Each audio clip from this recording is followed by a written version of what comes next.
বঙ্গবন্ধুর আদর্শের কর্মীদের উদ্দেশ্যে একটা কথাই বলবো, দলের সুসময় থাকবে, দলের দুঃসময়ও থাকবে। আর সুসময়ে বন্ধু বটে অনেকে হয়, অসময়ে হায় হায় কেউ কারণ নয়।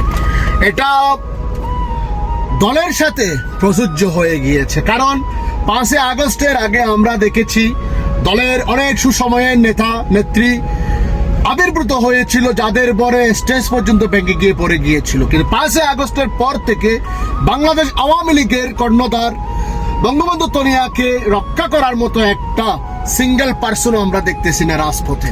সুতরাং ধিক্কার জানাই ওই সমস্ত নেতাকর্মীদেরকে যাদের পরে স্টেজ ভেঙে পড়ে গিয়েছিল, যাদের ডাকে লক্ষ মানুষ সাড়া দিয়েছিল, আজকে তারা মাঠে নেই, ময়দানে নেই।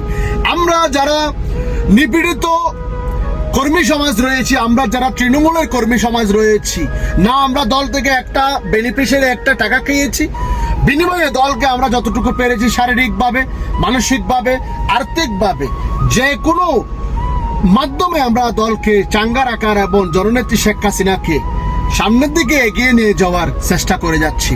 সুতরাং তৃণমূলের উদ্দেশ্যে একটা কথাই বলবো, নেত্রীকে আপনারা বাঁচান। এই জালিম যে শাসক চলতেছে বাংলাদেশে, এই জালিম শাসকের কাছ থেকে আমাদের জননেত্রী শেখ হাসিনাকে আপনারা বাঁচান। বাংলাদেশ বাঁচবে। কারণ যেদিন বাংলাদেশে আমাদের জননেত্রী আসবেন, সেদিন বাংলাদেশ হাসবে। জনগণের বিজয় হবে, গরিব দুঃখী মানুষের, মেহনতি মানুষের বিজয় হবে। জয় বাংলা, জয় মানবতা, জয় বঙ্গবন্ধু।